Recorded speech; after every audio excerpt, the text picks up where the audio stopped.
Hello. All right, let's just get stuck in, shall we? I hope my mic is working. It is. Yay. Bandit, how do I sound? How do I look? You can't see me yet, but.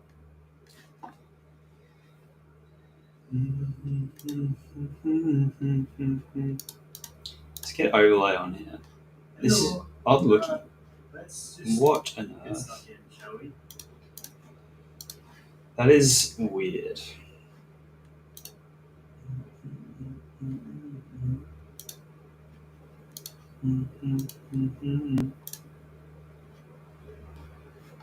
I guess that works, sort of. It's odd. This is very odd.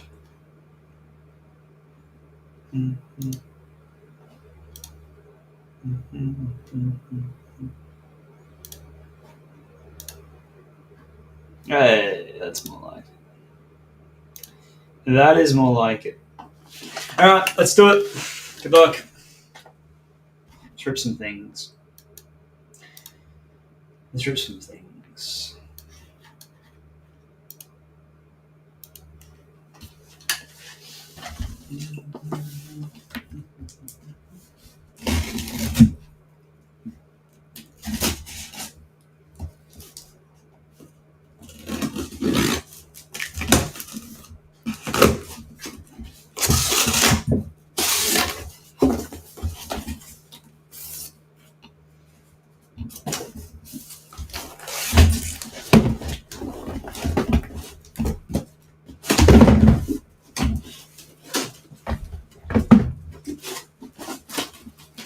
That is one case. Jesus, why am I so zoomed in?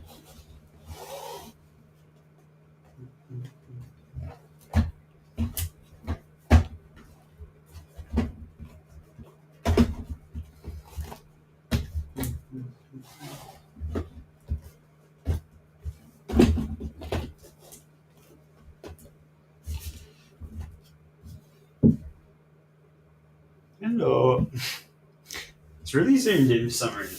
I don't know why it's doing that. I don't know why it's doing that.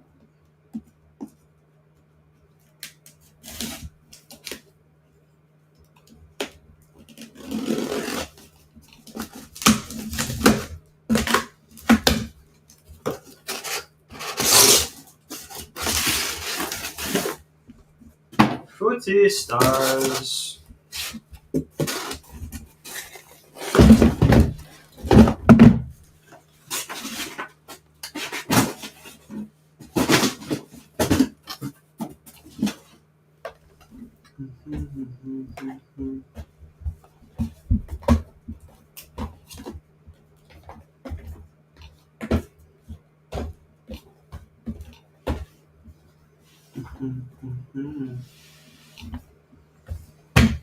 Okay.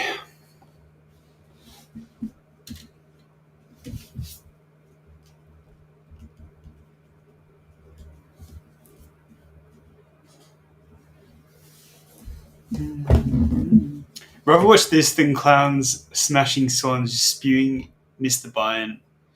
I know. Paces in 6, yes, Jeremy. I want to see a game 7 though, I won't lie. I do just want to see it. As a neutral, I want to see it. G1's the one that gets triggered when you say that.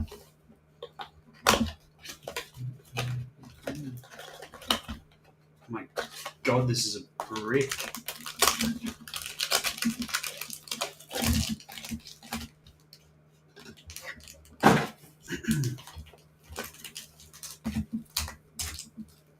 Hey, that's pretty cool.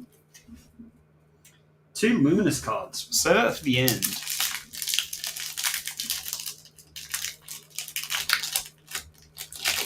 I forgot how hard these words are. They're challenging words.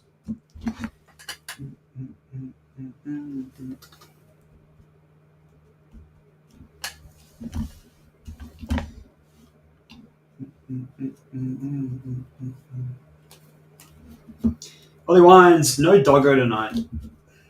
No doggo.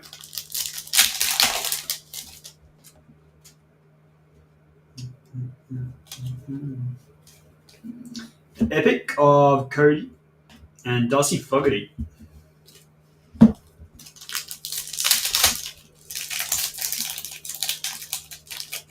For the Hawks, a chance of winning a flag anytime soon. My friend is a diehard supporter. Footy heads Will Ashcroft and Bailey Dale.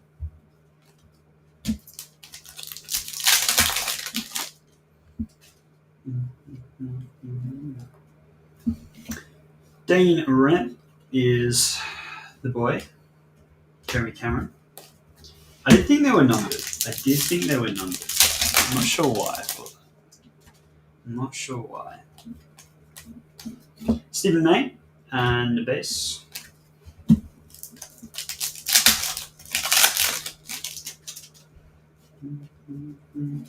Riley West.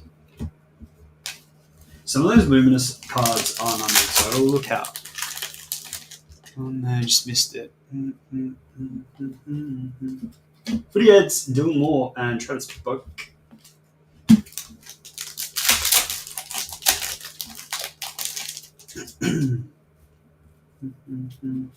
Breakout Ben King and Tom Cole.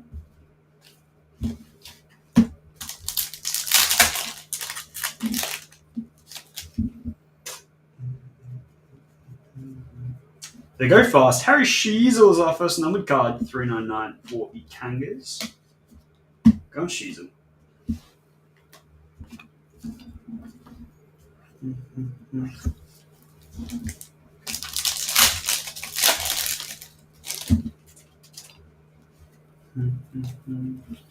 Footy heads Darcy Parish and Kelly Windsor. See what our luminous cards are. They're just as hard to open now. Pink Lucky Neal for the Lions and Nick Loston for the Tigers. They're very cool. They are very cool. Sleeve them up.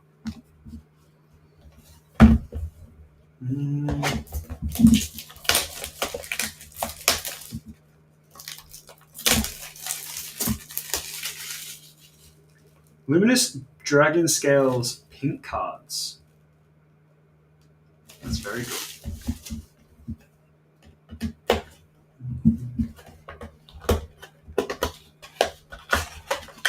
I really like the box design. Like the way they pack these in is pretty cool. They're like little milk crates.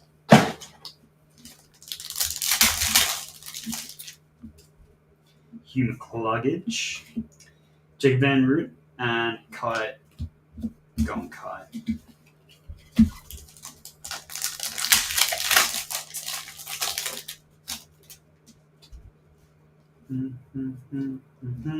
Tom Lynch, Gone Lynchy. Leave that for last.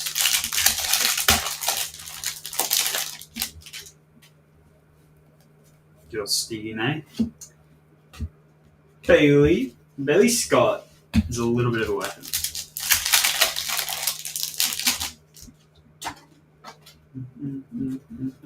Breakout Nick Martin and Nankovus.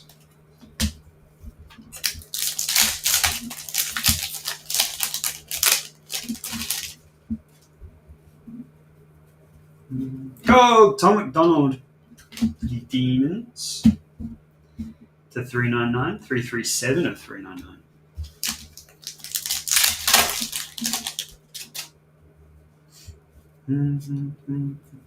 Footy head Sam Durham and Isaac Heaney.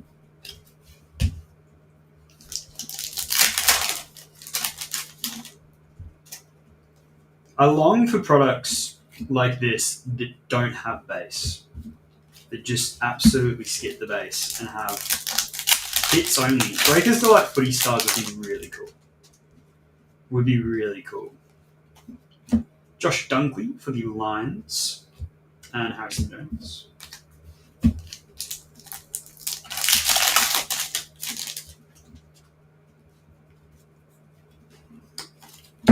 Go Tom Stewart for the Cats to 799. Go on, Tom.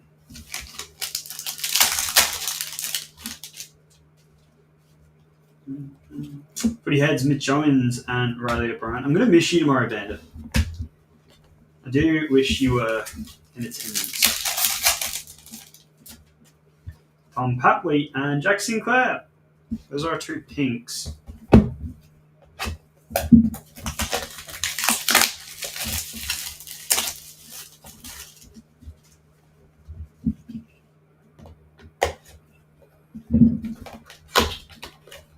Let's open our third little cereal box here.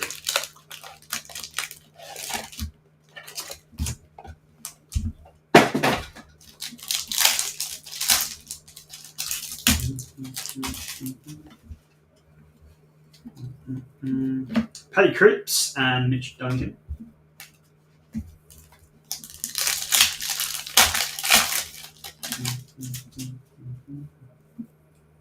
We have Josh Dunkley. Let's just rip the Boomers pack. Why not? Connor Rozier and Matt Roll for the Suns. Nice.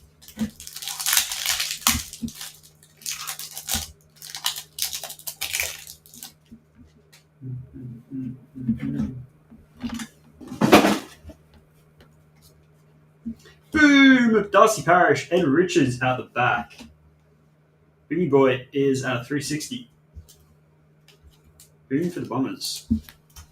Boom for the Bombers.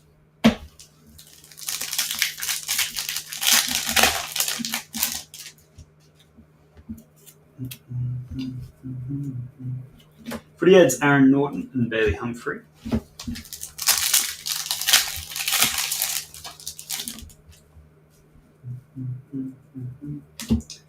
Footy Heads, Caleb Sarong and Tom Green.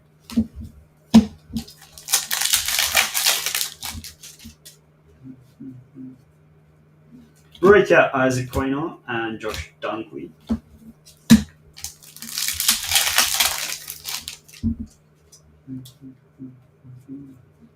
Sam Walsh for the Bombers and not Bombers, the Blues. Ryan Mansell was after that. 24 blasters to open. We are already 3 in after this one. What's the over-under on under an hour? I feel like probably not going to happen. Footy Heads, James Rowbottom and Bobby Hill.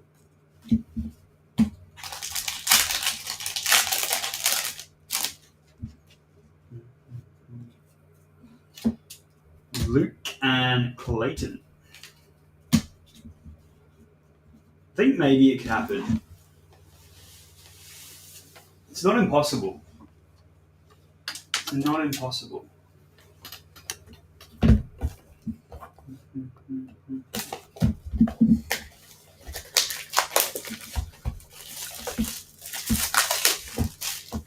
If I get into a flow state, then maybe.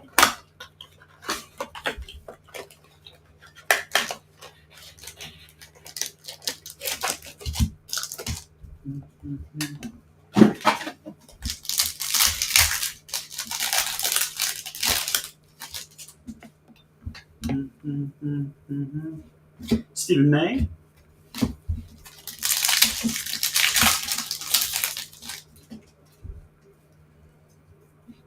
James Warpedo and Josh Dunkley. Warpedo is number 2199.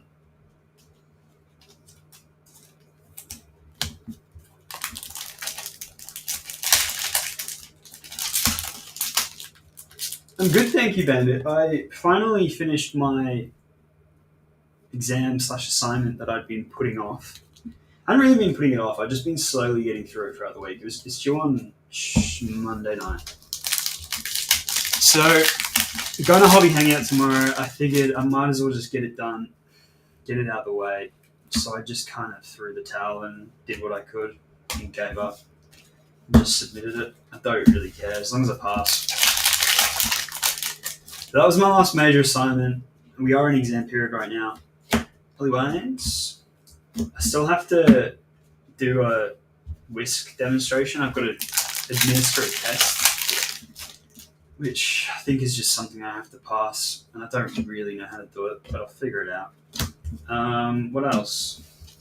That's it pretty much. I've got to write like 12 like reflection pieces for a reflective journal that's due in 2 weeks, and I also have to finish the meta-analysis on my thesis. But I'm looking forward to tomorrow. I have a couple of things I want to pick up. A couple of things on the wish list. So we will see how that goes. I'm not really that enthused about lining up. I'm definitely not someone who does well in queues. But these are the things you've got to do. Brownlow predictor sig. Rowan Marshall for the Saints. The 220, I don't think that's going to happen. Let's be honest. Cool though.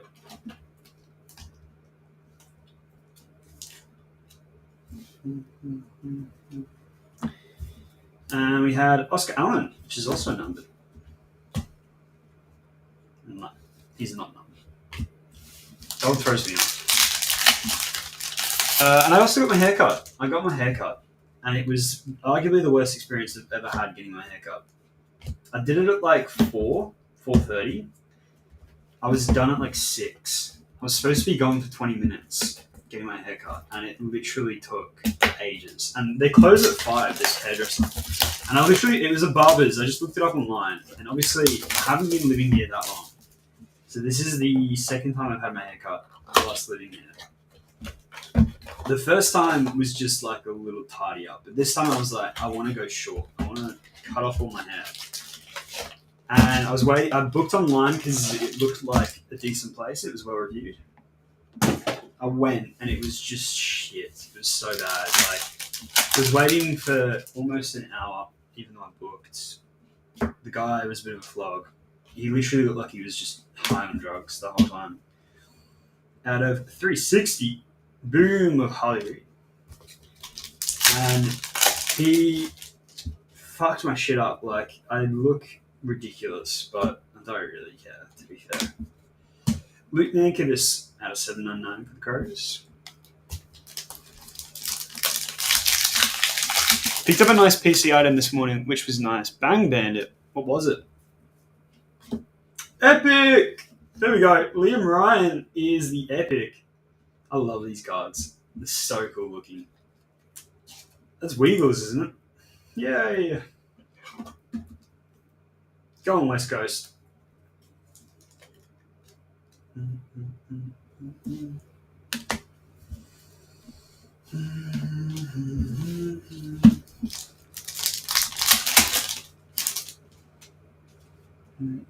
Nice.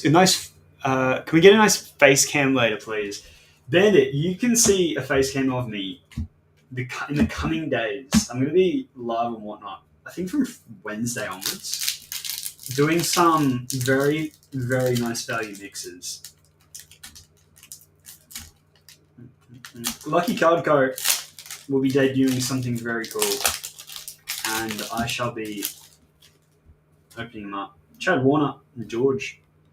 So I'm excited for that. So you'll see my gorgeous, gorgeous face. I've got to like set a few things up though. I can't just go in expecting it to go well. I've got to set my desk up, make sure my setup's right. Because at the moment it's kind of like a bit all over the place. Like I've got 2 desks and neither of them really fit a full-on computer and breaking that. So I currently break on one desk and do all the admin stuff on another. It doesn't really work for one. It doesn't really work. So I have to figure that out. Lucas Bergvall, Wonder Kids auto out of 75 from Chrome Bang Bandit. How do you feel after the Europa League, after that win? You must be over the moon.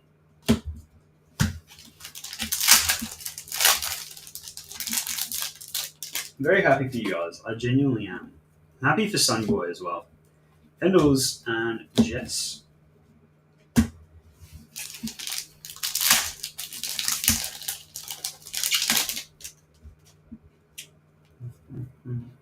Sam Wash, Breakout, and Caleb Sauron.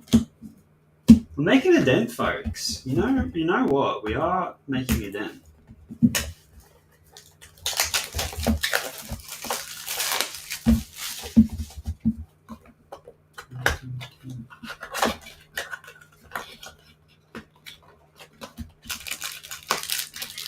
These packs are like packed tightly in them.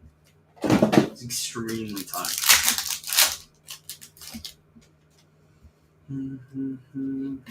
Footy Heads and Holly Reid, which is numbered.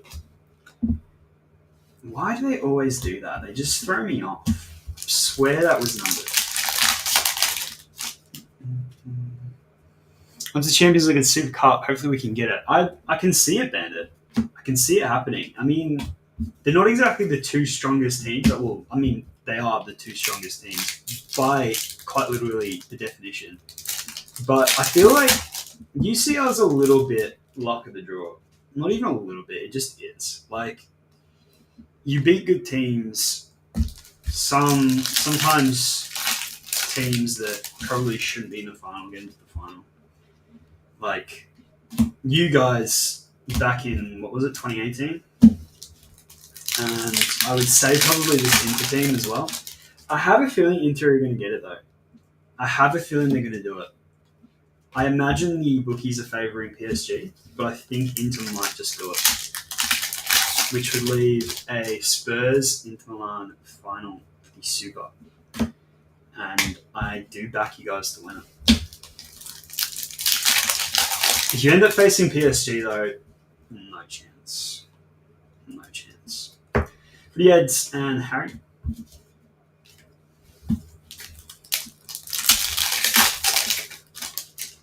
What are your thoughts on the manager? Is it Ange in or out for the long term?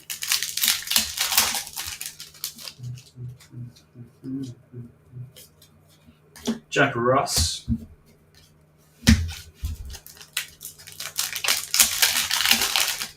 Bandit, genuinely, that was one of the worst finals of anything I've ever watched. Pretty shit predictor of the Lions. Go on.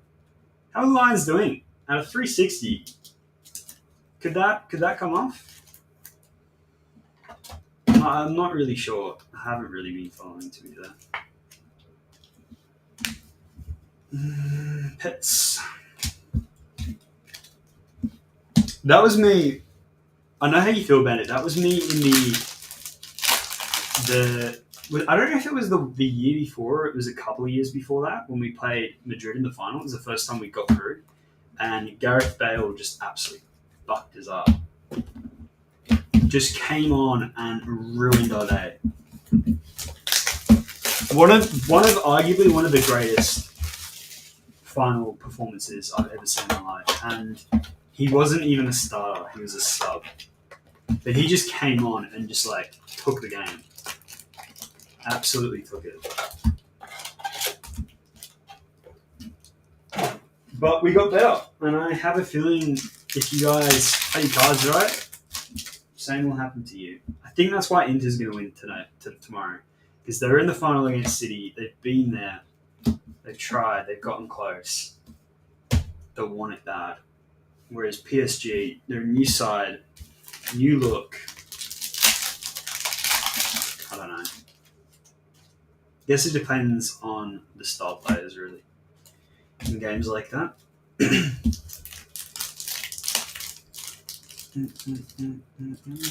Go on, Craig.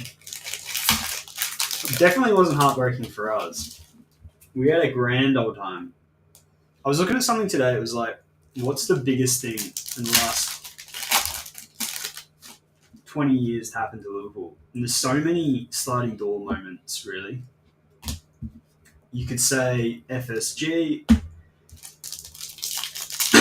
us getting Klopp,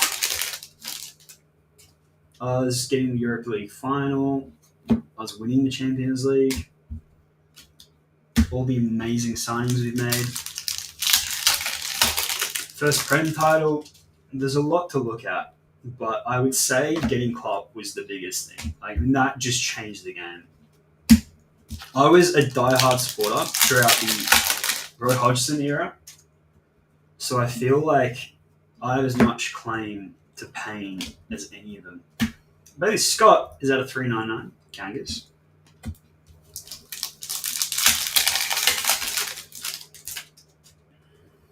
It is in Italy, so Milan could have hometown advantage. I actually didn't know that. PSG would be I think PSG are fucking you guys up. Even if you have like an amazing summer window, even if you kill it in the transfer window, PSG are going to ruin you. Just their style of play. Just Hogan and Caleb. Whereas I can see a boring match, but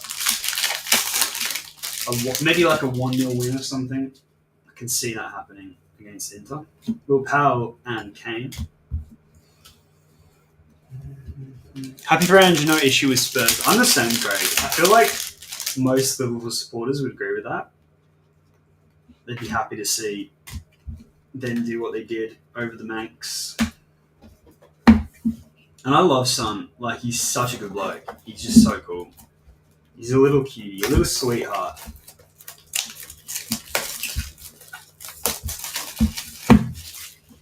And I think most football fans can agree. It's nice to see a one-team player actually win something and not just suffer.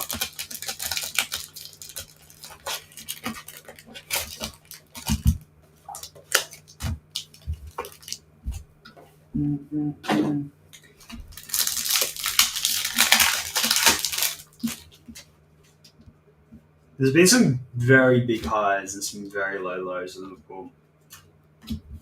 Matt Rao is the 360. 002 of 360, almost the 1. I was thinking the other day as well, probably the most heartbroken I'd ever been as a supporter of a club was during 2022, I think it was, when Gerrard could have made good on his Premier League title promise. He could have won one for us, and we were that close, 2 games away from the quadruple. Like, the way that final day of the Premier League went, how it turned out versus how it looked like it was going to be, I've never been more heartbroken. Like, genuinely. Never been. I would take the Champions League final loss. I would take the Roy Hodgson era over how that felt. Because we were so close to an untouchable season. And then Man City did what they did. And to be honest, Gerrard was somewhat to blame for that. Villa were like, 2-0 up, and he takes off Coutinho and someone else as well. I can't remember who the other player was. Been keeping them alive the whole game, and he takes them off and goes defensive. And they just got battered. And it was so frustrating. Like, I remember them being 2-0 up. Epic! Josh Tracy. Go on the Dockers. Get a bit of purple haze action. I remember them being... Aston Villa were 2-0 up. And we were struggling to score against Wolves. It was genuine pain. I've never been more frustrated. Like, I was screaming at the TV. Mitchell Hinge out of 799. I have a feeling Ange is going to get sacked, though. I think he should stay. It wasn't his fault we were down the ladder. So many injuries did us. We weren't playing our best soccer. No chance he's getting sacked.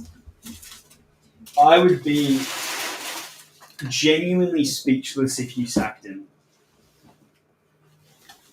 I think everyone can understand the fact that he pretty much gave up in the league halfway through the season since there was pretty much nothing to play for.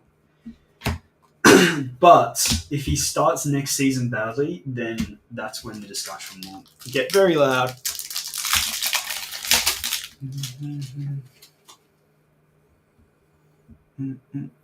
Kind on and off the pitch shows his respectful spirit and great energy with club fans. I agree, Bandit. He's the type of player every club wants. Every fan wants at his club. Tied up. UCC will be breaking tonight, my friend. It will be on the A stream. You are on the B stream right now with G2. The boys are live on the other stream and doing the thing. They should be breaking probably PSG right now, I would imagine. But UCC, it went to a mini to close,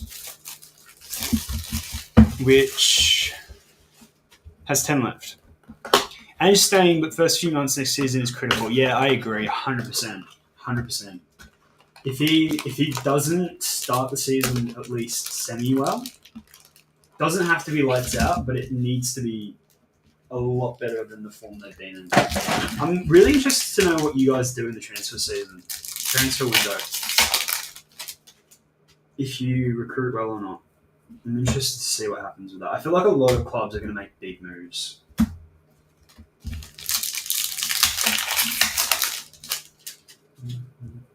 Sorry if you're an AFL fan and hate soccer and you're listening to me talk about Liverpool and Tottenham.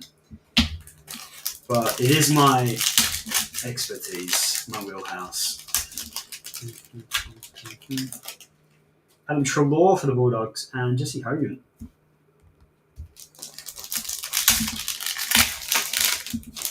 Not a bad call, Hyder. Not a bad call. I would probably back that. Kyle Lamont for the Hawks. It's 2799. That is a very good call.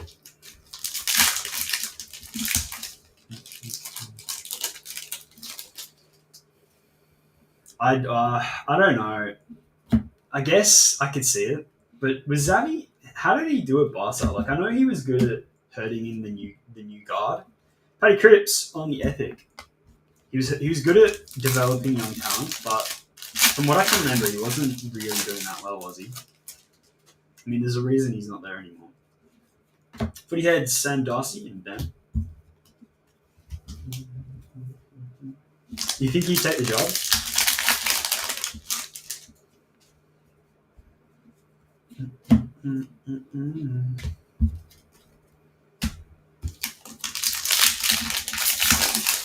I guess that's the concern. If you go into the season with Ange, like you're putting your faith in that he's going to have a better season, and if he doesn't, you might be in a little bit of hot water because it is very tough to get managers in halfway through the season and expect some kind of turnaround for the season. It is. I can kind of see the dilemma there. At a 199, Tom Powell, Kangas. Well, second in La Liga is probably the shittest trophy you can get as a manager of the two biggest clubs in Barca in Spain. Anything worse than second in La Liga, if you're Real Madrid or Barca, is basically getting relegated. Given how shit the rest of the league are. I never want to hear another argument for the Premier League not being levels above every other league in Europe. Never want to hear another argument for it. When you have teams like Crystal Palace beating the former Champions League winners and Tottenham Hotspur and fucking Man United in the Europa League final, whilst also fighting for relegation in any other season where there's actually good relegation candidates. Brownlow predictor Tom Liberato for the Bulldogs.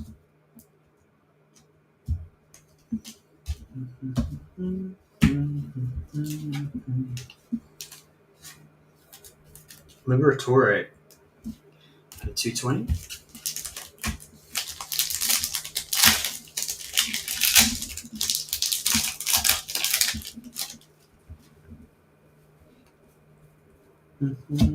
For the Eds and Billy Scott.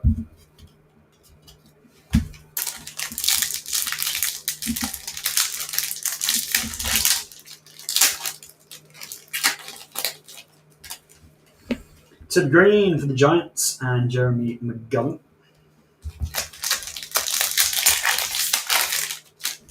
I think we are close to halfway.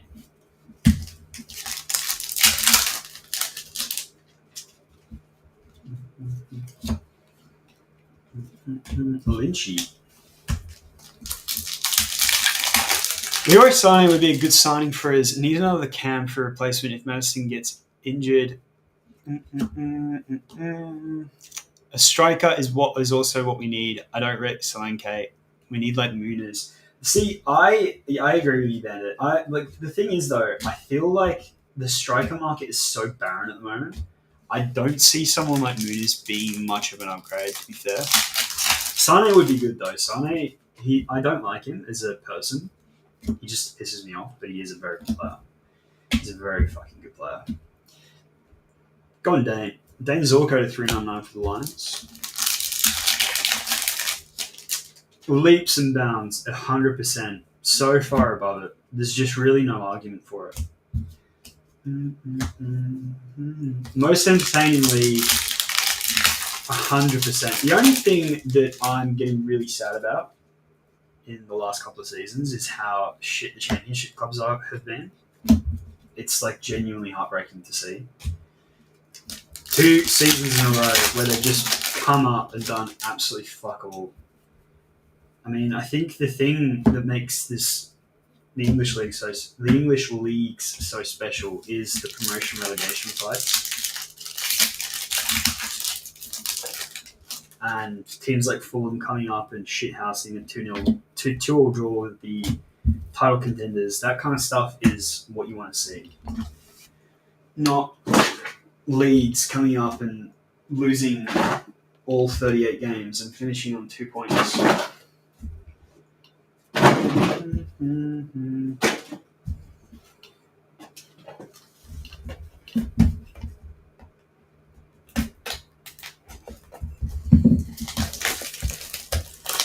But I guess it's the price you pay for having so many competitive teams.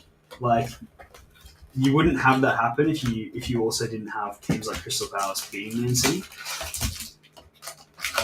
And there's a reason why that gap is widening, but it does make the argument about whether or not the league is the best in the whole world really just incontrovertible. It does. It makes it. You just can't argue with it.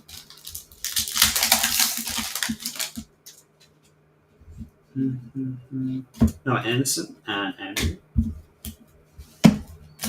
Come find me at Hobby Hangout. I'll be wearing a neon shirt. I finally found it. It was not even in the wash. I thought I'd buried it in the wash, but no. It's already been washed, and it was at the back of my closet. So, if you see a lanky white bloke with a neon shirt, come say hi. I'll be there pretty much all day. Should I call well at 799?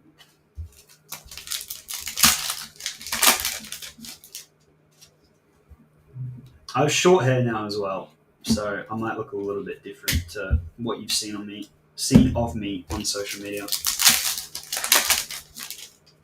I didn't know at the beginning of the haircut today that I was going to end up with short hair, but it is what happened, unfortunately.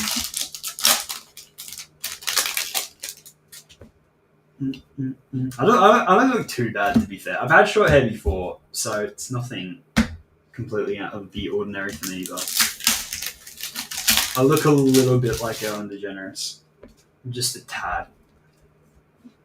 Boom! Isaac Rankine, the Crows.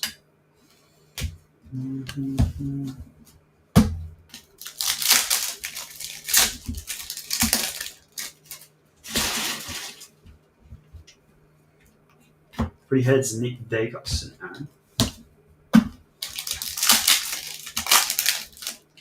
Even I wouldn't mind Hugo having no stand tomorrow. Why not? YTB, because the boys at Hobby Hangout, I don't actually know who runs Hobby Hangout. I don't think I've ever met them.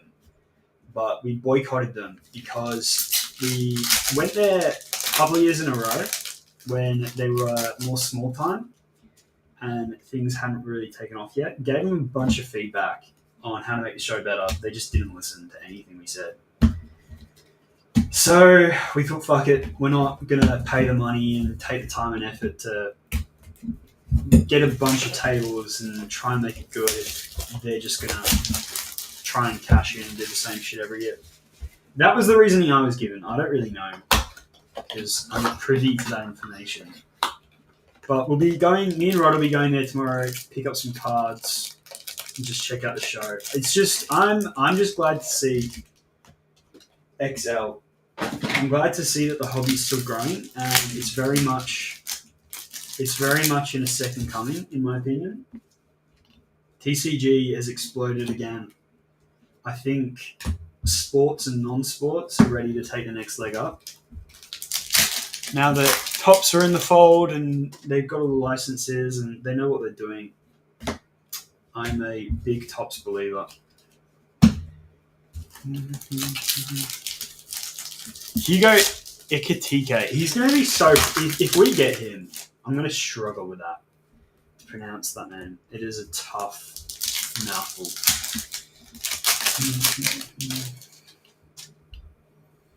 Oz National and Collect Fest, 100% Bandit. We'll be at both. Oz National was my favourite show that I've ever been to. And Collect Fest looks even better. So we'll be at all of them, all of the shows.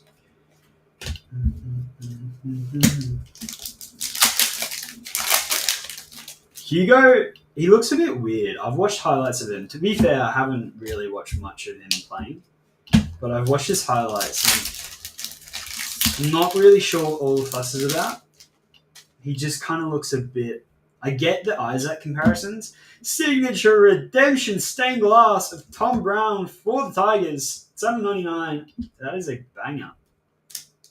Nice Sig Redemption Tigers. Who had Richmond? Cam. Who else, Cam? Good to see you in here, my friend. Matt Roll.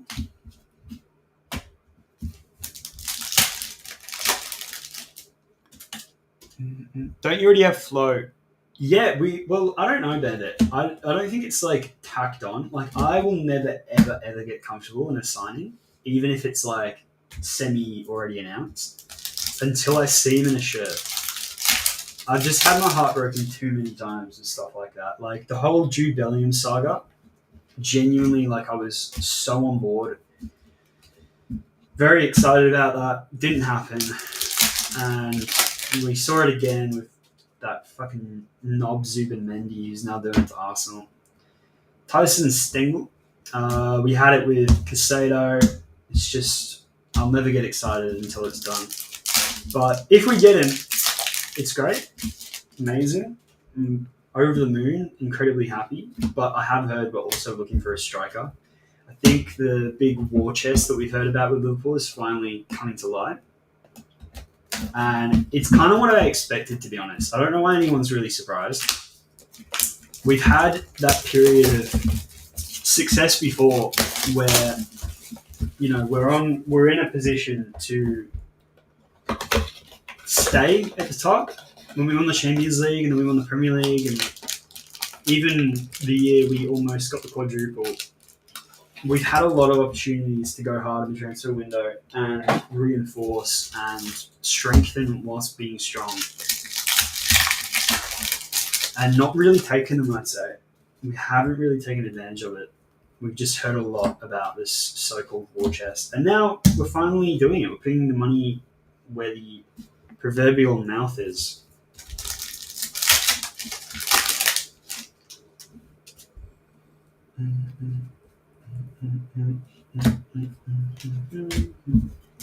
You're just going to try and meet Rod.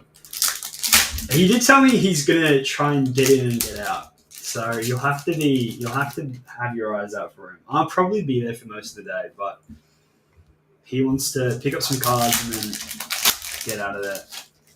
It is going to be extremely claustrophobic. I know they've got a really, really big venue, and I imagine it will be well set up. But holy shit. I'm expecting it to be packed. Like, it is something that is great to see, but it's kind of also very frustrating when you're in it. Because it's so hard to really concentrate and make deals and buy cards and even really just look at nice cards because there's just so much sensory overload. So we'll see how it goes. We'll see how it goes. I've got lofty expectations as usual. What? Patch card. Rising Star Predictors for the Giants. That's cool. The 220. I didn't actually know they had these. Are they Blaster exclusive, maybe?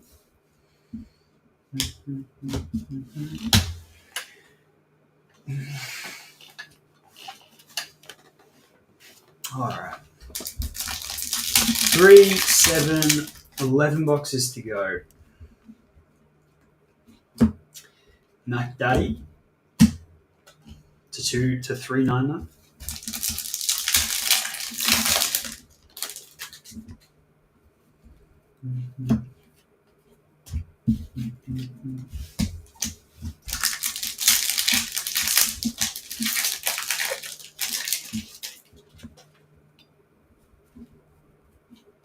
Ruben Gimby, Tristan.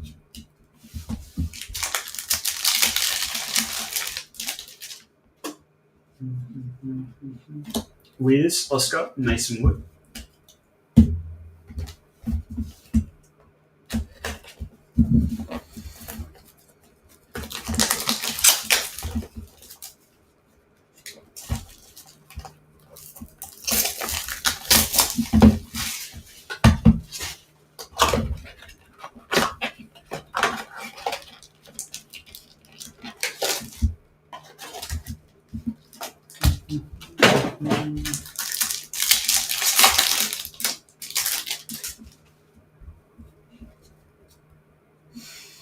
Brownlow patch of Holly Reid.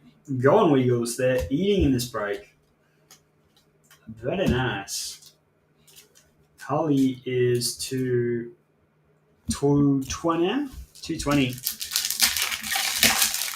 Is it worth trying to sell cards or not? So, I feel fairly qualified to answer this question. I have tried to sell cards at pretty much every hobby hangout that we've been to. It really depends. It depends what you bring. If you have a table, it's obviously a lot easier if you're a vendor. But even then, it can be challenging because if you've got a lot of low end cards, you have to price them well, and in my opinion, it wasn't really worth it. But if you're going as someone that's just on foot and looking to sell cards, I think I will be pleasantly surprised tomorrow. I think there'll be a lot more people buying. You could probably try and sell some to us. I know Rod is very much a buyer for the right cards. So if you come find us, we might be able to pick up some stuff from you. I would say you're going to be pleasantly surprised. I imagine it will be a lot easier than it's been at other shows, just because I do think a lot more people are buying, and if not that, a lot more people are open to trades. I couldn't believe the TCG scene. Like, when I got into it in early 2019, the difference between soccer, sports in general, and the TCG scene in terms of just trading is crazy. Like, to me, the best part about cards is being able to trade. It's social, it's fun. You can do trade-up challenges. You can get your chases. Someone else can get their chase. I think it falls a little bit flat when it becomes the whole, I'm just going to do 80% of everything you give me, even if it's like an ideal perfect trade. I think then it just takes the fun out of it. But for the most part, it is a lot of fun. So even if you can't sell, you might be able to trade, which I think is very cool.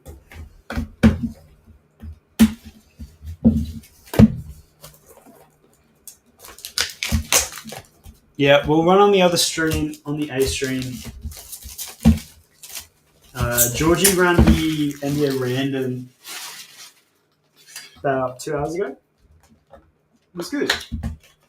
PYT, I don't know where it's at, but it will run tonight if it gets there.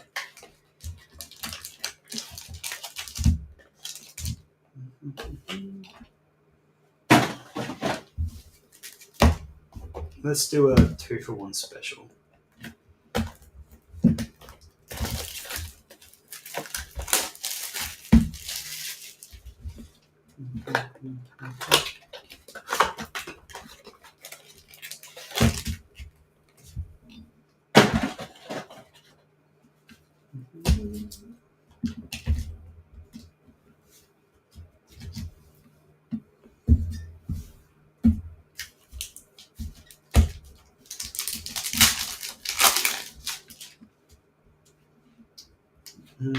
Nick Blakey for the Swans to 799.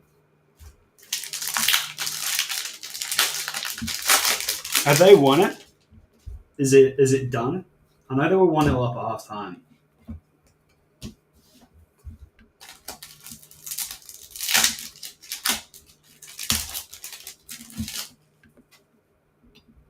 Will Date and Finn Callahan.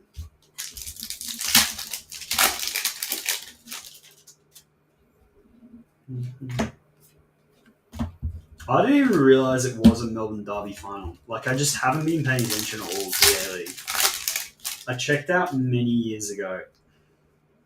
Because it's just shit. Like, it just is shit.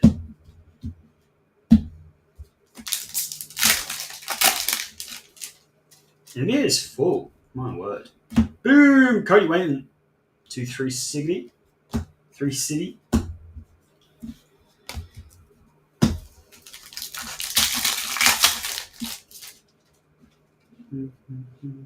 Footy Hits. Logan.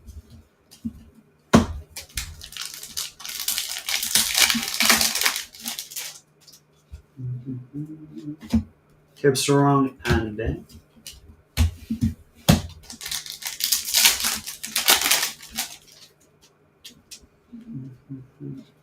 Phil Moore, Harrison.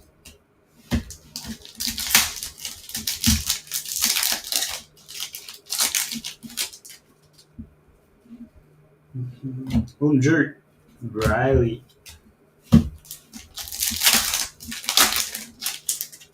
Chapel Street, 2 a.m. Oh my god, I know. Wait, actually, I don't know. I thought Chapel Street was a ghost town these days. Genuinely, the last time I went to Chapel Street was maybe 3 years ago now, and it was fucking terrible. I guess it's always been busy at 2 a.m. I'm more talking about like midnight. I went there for dinner, and then we went out, and it was just shit. It was so bad. Nothing like how it used to be. It used to be the place. But if it's come back, that is very good to hear, because we're not very far away from Chapel Street.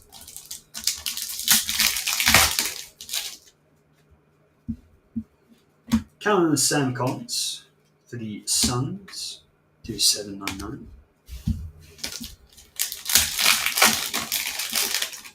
Yeah, I can imagine it being fucking crazy.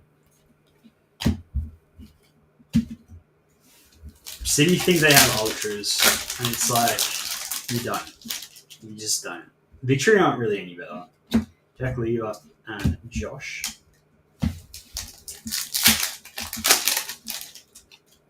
I hope there's fights. I shouldn't be saying that, but I do hope it, because then something actually entertaining will be happening in the league. Max Holmes and Ryan.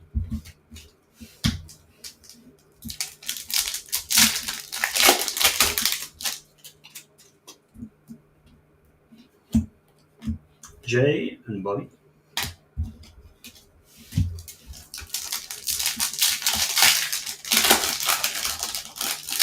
City got the win. Damn. 1-0. Still 1-0. Yeah, nothing like it used to be. It's just, I think COVID was the final nail in the coffin, but it was already firmly on its way downhill before that.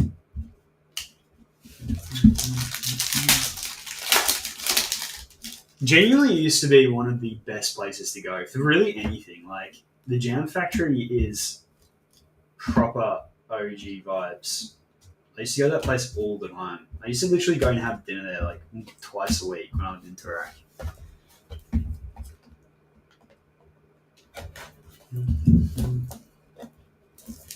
It would have been like when I was like 18, 19, like 10 years ago now.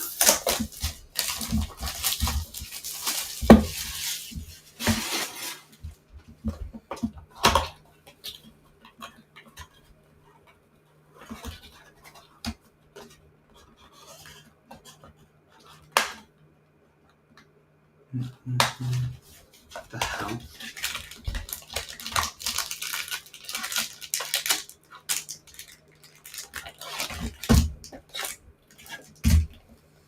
Let's open a few at once. Get through them.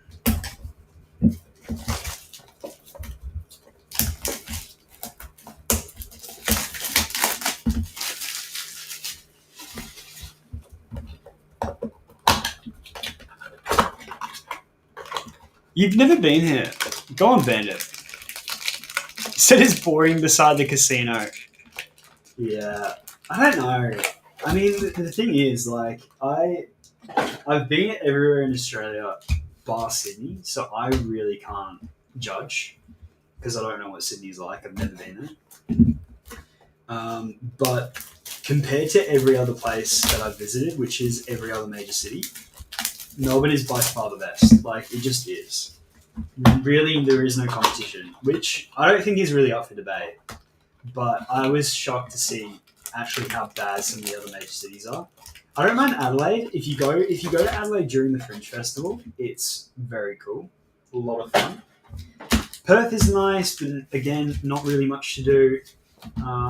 Depends what time of the year you're there.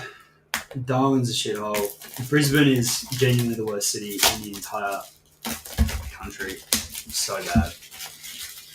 And Tasmania is alright. It's got a cool chocolate factory. At least it used to. I don't know if it's still there.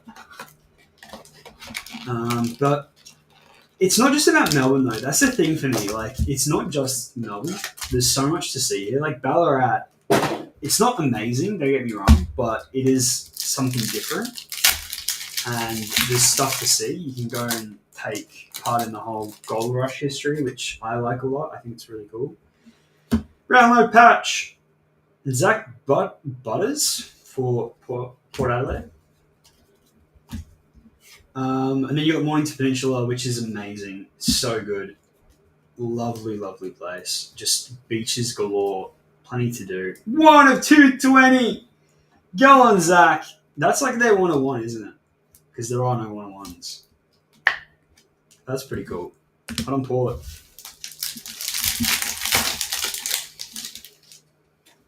The casino is good, but it just gets boring after a while. Like, you just go there, lose money. It's no fun.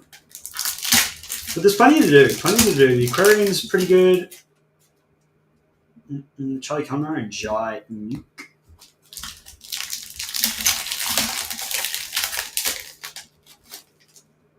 But I kind of imagine it's not too different to Sydney. Like, you kind of got your main attractions, and then it's what else are you doing there?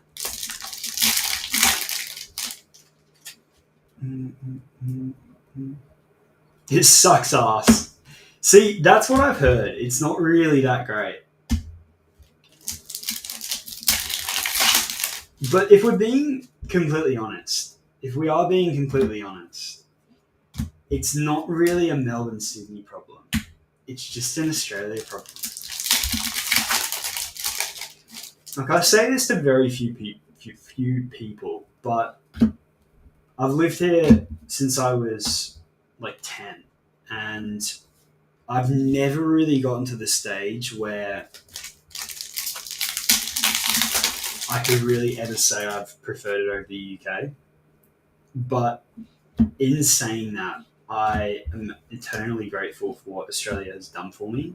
I think the people here, the government, whether people agree with this or not, it looks after their own more than the UK does.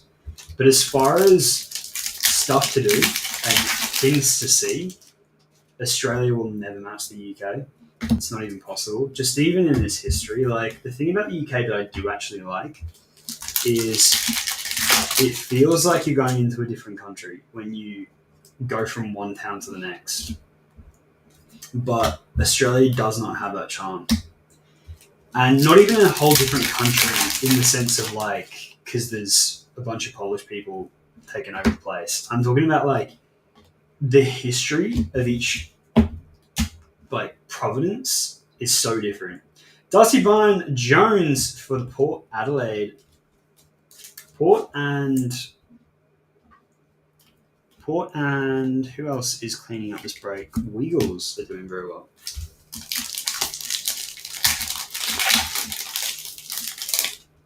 But the UK just has that charm. Like, you just have a completely different history when you go north versus south, west versus east. Like, it's all just completely different, and there's so much to see and so much to learn. Australia, it's just every single major city is more or less a carbon copy of each other. the grid system, the type of food, the beaches even, what there is to do there, the shopping centres, they're all just the same shit.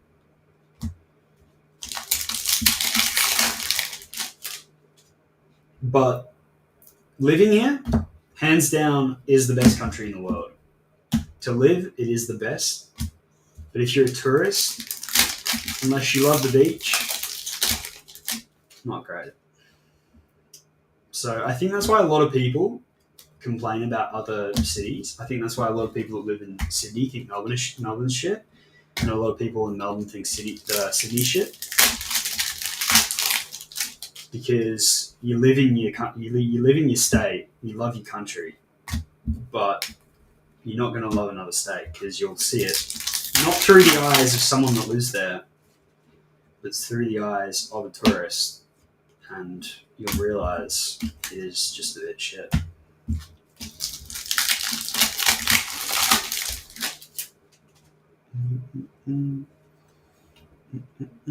Sports is good though. Melbourne shits all over every other place when it comes to sports.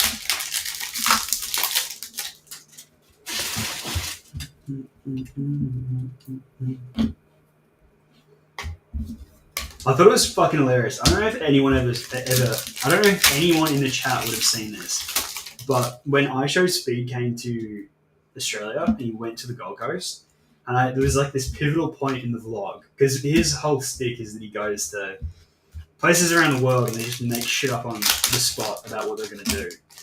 And he literally went to the Gold Coast theme parks, and I'm pretty sure they closed down the entire theme parks just for him, which is fucking wild.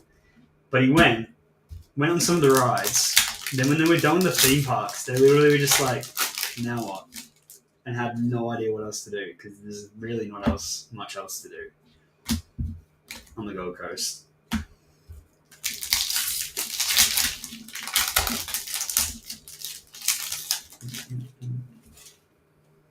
Sydney City on Coke. I just need to go there. I need to go there so I can actually have a say, because I don't really know.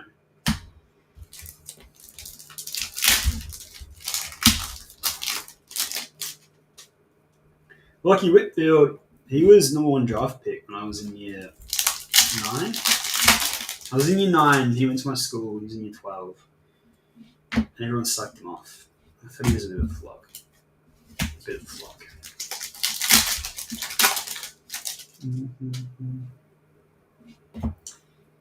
Another thing that I find so funny about Australia is how there isn't really that same celeb culture when it comes to people in the country.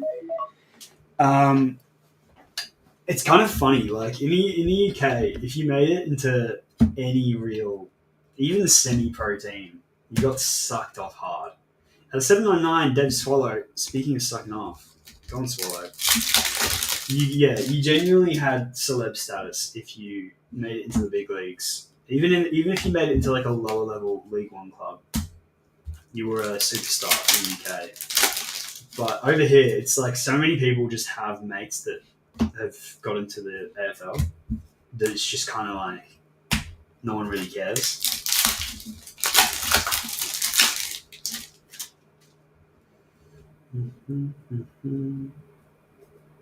Are you stuck? Bailey Frisch and Jet.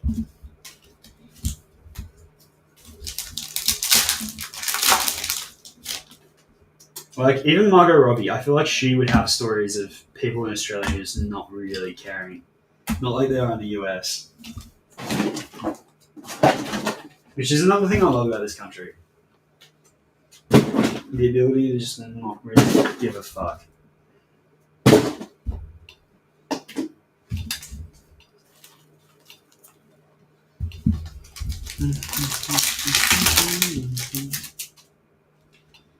We're getting there, folks. Brandon and James.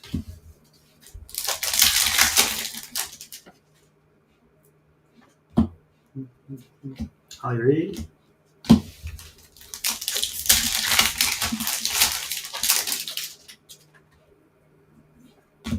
And Trevor Law and Liam Ryan.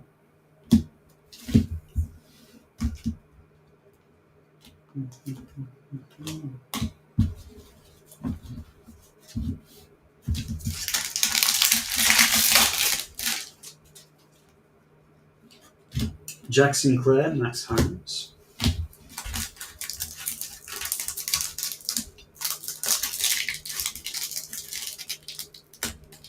Benjamin Sesko, I know. I'm pretty sure we were linked with him as well. What striker weren't we linked? We were linked with Julian Alvarez as well, which is a bit of a surprise.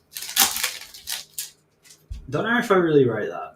I don't really rate that pickup if we go for him. Harry McKay. But as I said, I think the striker market is just so thin, so barren that I feel like really any of them are a bit of a risk.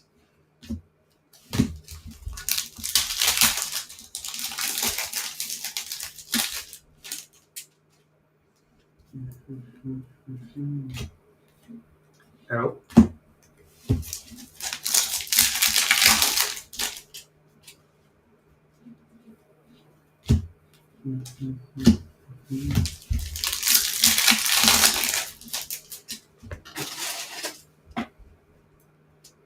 Goal of Jerry Cameron. Cats to 799.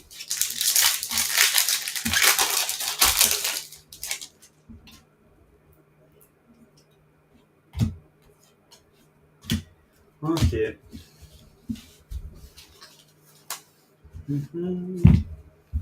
4 to go. Let's just open them all up.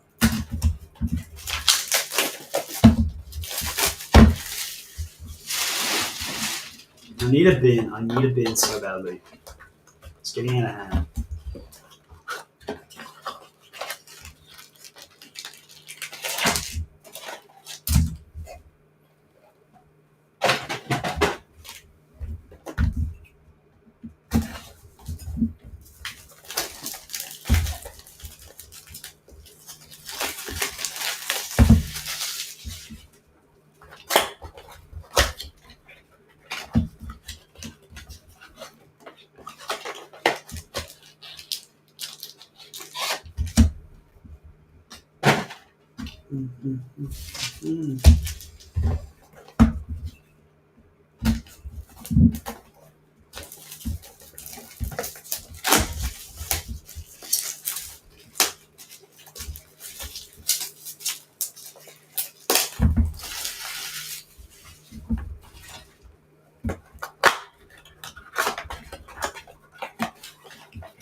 Empty box.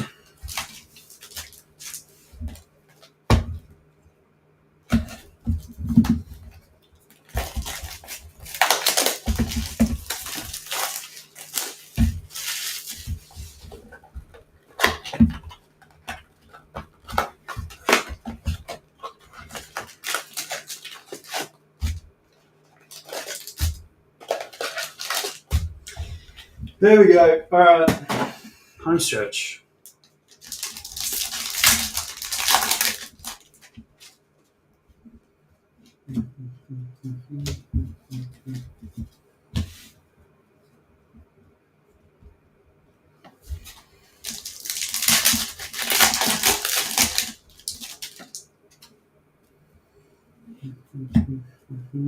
No Bolter.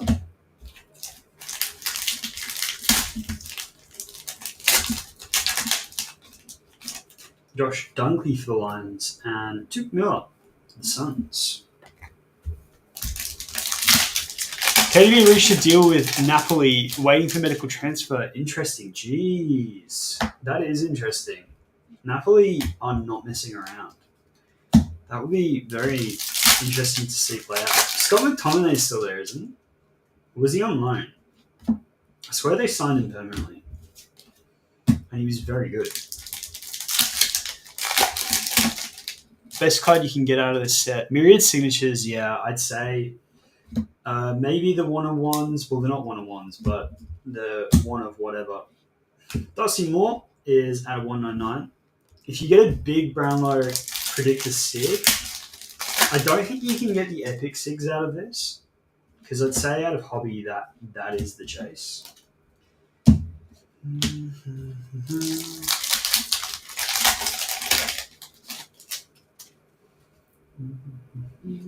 Kevin Strong.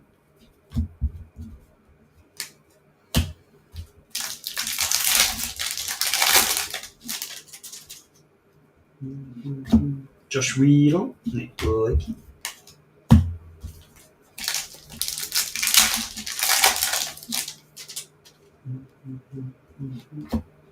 James.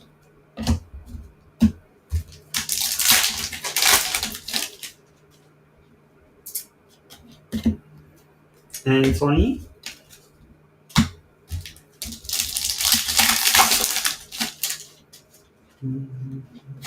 Jerry Cameron and Darcy.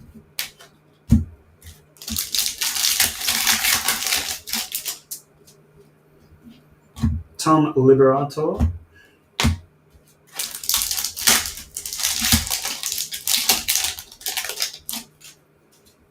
Horn Francis and Luke Donald.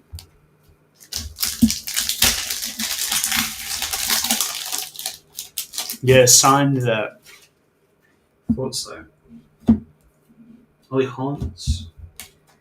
He had a very good season. It's just crazy to watch players like him and Anthony doing well. Luke Davies Unagi. Uniat out of 799.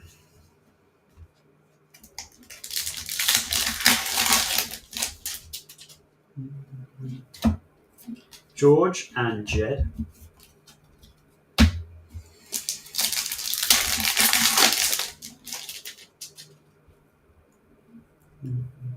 Epic of Noah and Tom Stewart out the back.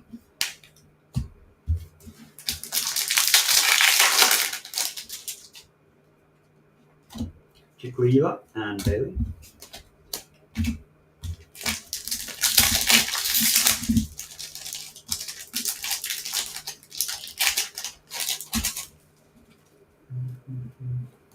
Free heads, Elijah and Zane.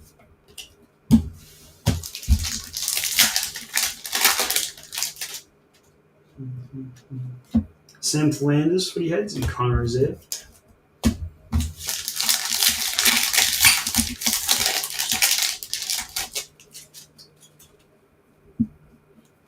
As a Keeney breakout, and Nick Boston.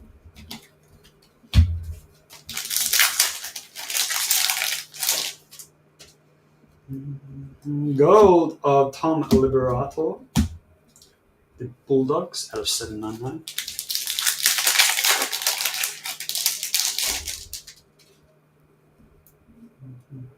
Epic of Tom Lynch and Sam Collins.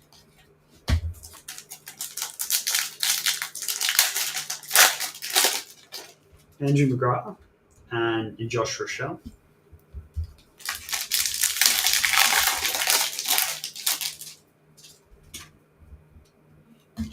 Billy Williams.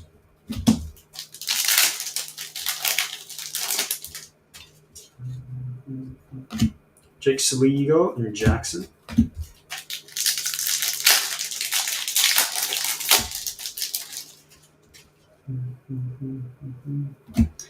Breakout and Matthias.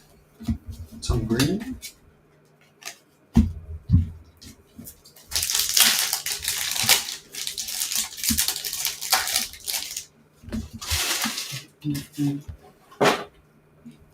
And Burton.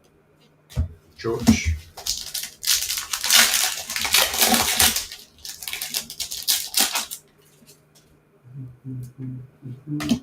Harris.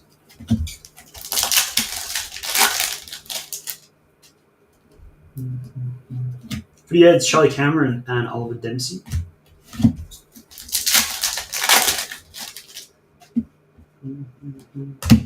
Reece Stanley and Isaac Heaney.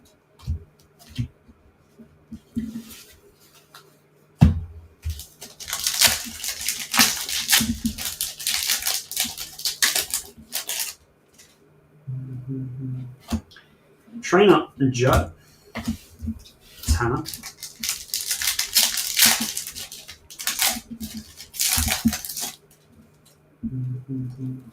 Jeremy Cameron and Kyle Langford.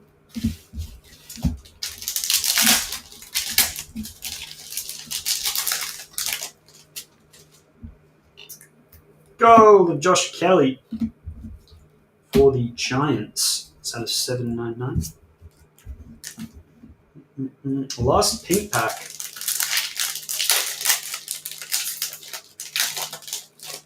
Callum Mills for the Swans, and Jordan Goey for the Pies. That's nice.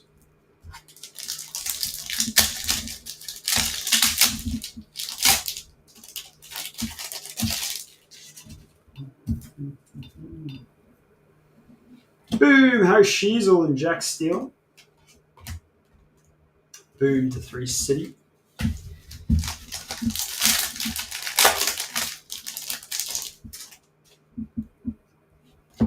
Footy Heads and Harry.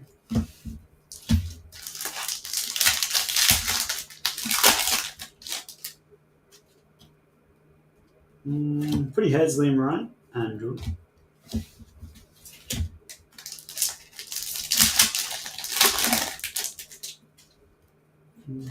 Caleb Windsor and Adam Shaw.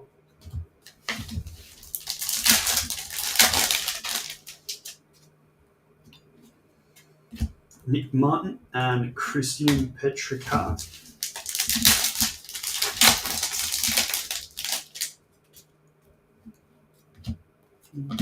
Harvey Thomas.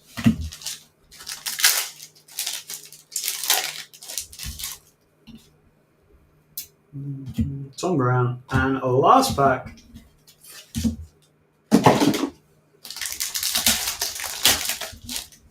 Finish on Footy Heads, Took and Ollie Hollins. That is the break, folks. Thank you so much for joining in on the Mainstream Madness as we were 2 full cases of Freestyles Blasters. Just cap off the major hits. Got 2 of these. Sig Redemption of Tom Brown for the Tigers, Darcy Barnes-Jones for Port, Zach Butters, Brownlow Patch, Premiership Predictor for the Lions, couple of epics, and Brownlow Predictor Sig of Rowan for the Sainters. Alrighty, folks, jump back onto the mainstream to watch us do the thing for the rest of the night.